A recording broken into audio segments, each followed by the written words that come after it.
Kunnickal opticals, Eramallur.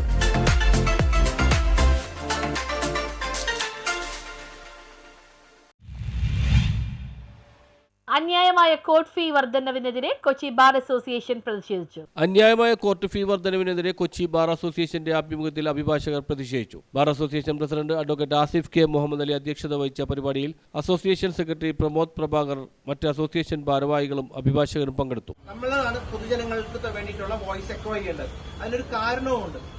കാരണം ഒരു കള്ളക്കേസിൽ പ്രതികളെ പോലീസ് കൊടുക്കുന്നു എന്ന് വിചാരിച്ചാൽ അവർക്കുള്ള ഏക അവസാന ആശ്രയമാണ് കോടതികളെ സമീപിക്കേണ്ടത്.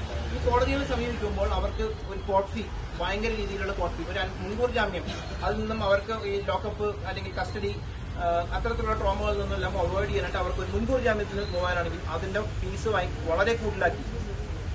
എന്ന് പറഞ്ഞാൽ ആളുകളൊന്നും കോടതിയിൽ വരരുത്. കോടതിയിൽ വരാതെ ആയാൽ എന്താവും? ഇവിടെ ആ പോലീസ് രാജോ അല്ലെങ്കിൽ അവരുടെ മുതലാളിമാർക്ക് വേണ്ടിയിട്ടാണ് കോടതികൾ എന്നുള്ള ധാരണ അവർക്ക്, മിഥ്യാധാരണ അവർക്കുണ്ട്. അത് മാറ്റേണ്ടതുണ്ട്. അല്ലെങ്കിൽ പൊതുജനങ്ങൾ സഫർ ചെയ്യും. അത് ആ റീസൺ കോടതികൾക്ക് കിട്ടുന്ന വരുമാനം കുറവ്, വരുമാനം ആരോഗ്യരംഗത്താണെങ്കിൽ എങ്ങനെയാണ് വരുമാനം? അന്യായമായ കോർട്ട് ഫീ വർധന പിൻവലിക്കുമെന്ന മുദ്രാവാക്യവുമായി കോടതി പ്രവർത്തനങ്ങളിൽ നിന്നും വിട്ടുനിൽക്കുവാൻ കേരളത്തിലെ മുഴുവൻ ബാർ അസോസിയേഷനുകളും കൂട്ടായി എടുത്ത തീരുമാനത്തിന്റെ പശ്ചാത്തലത്തിലാണ് കൊച്ചി ബാർ അസോസിയേഷൻ പ്രതിഷേധ പരിപാടി സംഘടിപ്പിച്ചത്. കേരള ഫൈനാൻസ് ബിൽ 2025 എന്ന ഒരു ബില്ല് അവതരിപ്പിച്ചുകൊണ്ട് കോടതി ഫീസുകളെല്ലാം സർക്കാർ അന്യായമായി കൂട്ടിയിട്ടുള്ളതാണ്.